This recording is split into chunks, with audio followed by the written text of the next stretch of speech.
Hello viewers, it's Super GT here, and I'm going to try out this Rolls Royce Wraith in an online B-Class lobby. So this is the car I drove in the Community Bounty Hunter event. If you check out my recent videos, I drove it in the Brands Hatch guide that I did. It's a very heavy car, good in a straight line once you can get it moving. So this kind of track is well suited to it. It's the Daytona Tri-Oval, which I haven't actually raced online before. I've done the other ovals, the Indianapolis Oval, but I haven't raced the Daytona Oval as it stands. So it's going to be quite interesting to see how this pans out. This car is fairly decent in a straight line. I'm imagining that other people have got better cars than this one. So this car's tuned by DTM Lionel E46. Pretty much everyone's using this tune for that Community Bounty Hunter event, and at the end of this video I will go through my fastest lap, my new fastest lap for that event, which could help you further to improve your time and get that Aston Martin. But anyway, as it stands here, I've dropped down into second position by an Audi who just got past me at the end of the previous lap. So he's going to get away slightly here. It doesn't look like I have really an answer to his speed at this moment, so all I can do is just be very patient and hope that he makes a mistake of some sort. And looking on the distance markers on the left hand side of the screen, the guy in third place is gaining very rapidly on me, and I think he's in a Jaguar. So he's going to get past here. I'm going to go to the outside and he's going to come past on the inside. Comes very close, and I sort of had to, I sort of got scared into moving out of the way there. Just didn't want to make contact with him. So I went into the barrier, lost a bit of momentum. The guy in fourth now is going to take his turn to come through. It looks like, well, he is gaining on me. He might not gain the momentum by the time we get to this turn. And he actually has stopped gaining at the moment. So going into the first bit of banking, very high banking here, so you can keep most of your speed up as we go through here. It's an 18 player race. Actually, there goes the guy in the BMW through into third. I'm going to tuck into his slipstream on lap 3 of 6. So once we cross the line here, we are halfway through the race, or cross the line in a moment after this corner. So at this point I'm going to tuck into his slipstream. I can't say that right. I'm going to tuck into his slipstream. This is sort of just brings me along the track a little bit more. There's a back marker there already, look at that. We're lapping someone, and we're barely 3 minutes into the race. So just by slipstream you're going to gain just the odd tenth or two, which could help at the end of the race. You just never know. Slipstream is always very important in an oval race. It's free speed essentially. Why wouldn't you do it? You might as well just do it. So going through the first banking, a bit of a gap to the guy behind me at the moment, so not having to worry about that. But remember, we have lapped someone.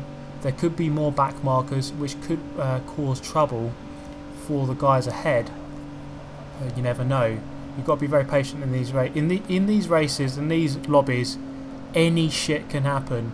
There's so many people out there who can crash into you. Any back marker who should be ghosted could just crash into. And actually, look, it has happened. That guy ahead of me, the BMW, has collided with the Jeep, it looks like, and I've gone through back into third. So I'm gaining a good couple of 100 feet here on him. It doesn't look like he's still losing time actually. He doesn't look like he'll be able to catch up with me at this rate. He's only got a lap and a half left. As it stands, I'm going to be claiming a third position in a big beefy Rolls Royce. But you know, we still got a lap left. That fate could happen to me. There could be a back marker who goes flying into me. You never know. Actually, you do normally know in Forza. It probably will happen because it is Forza. For those of you who watch my Cheating Scum video, I haven't replied to all the comments. There are just so many comments. I can't obviously reply to all of them. It would just take me forever. But thank you for all for commenting on that. Actually, look at this. This guy has slowed right down. This is the Audi who passed me on the first lap, and I'm going to get the run on him here.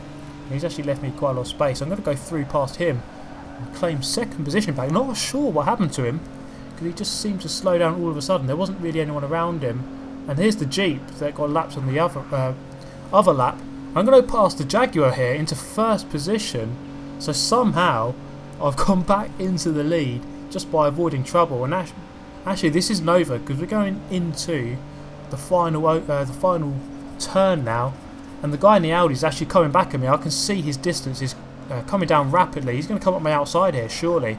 And as I look behind, he's actually gone flying. He's flipped over, obviously pushing too much. He would have had that if he had just been a little bit more patient, because he was rapidly catching.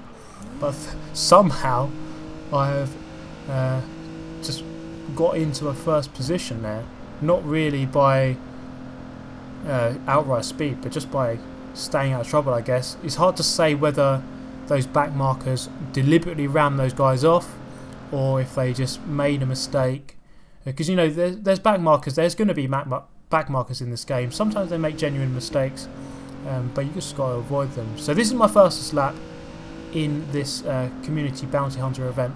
So going very deep into turn 1 and cutting in for a late apex, and as you can see there, gaining about half a tenth on my fastest ghost. Now this is where I make a bit of a mistake. I go on the brakes a little bit too early and go over the curb a little bit. Don't lose much time there. Lose about half a car length or so, or about a car length.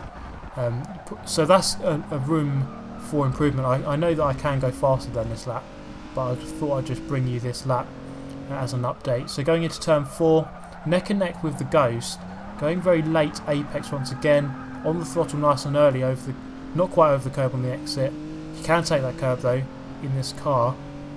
Just got to be careful if you graze it slightly, because it can throw 2 wheels up into the air. So into turn 5, into third gear, get a bit of a better run through there than the Ghost as it stands. And through here I'm about 4 tenths up, but that's on my previous fastest lap, which is not this Ghost that we're racing here. So coming into, this is the really tricky corner to get right. The Ghost goes a lot faster in, but gets 2 wheels wide on the exit. He's got a bit of a poor run into this one, and actually I haven't got the best of runs either. And as we go into the final turn, it's neck and neck, so it's pretty much just who gets this corner right. And I know for sure that my Ghost went a little bit too late, so I claim the lead here against my Ghost. We're going to cross the line here, and I'm going to get a 1:38.0, not quite breaking the 37 barrier, but I know I can if I don't make all the mistakes on one lap. But that's going to bring the end to this video, guys.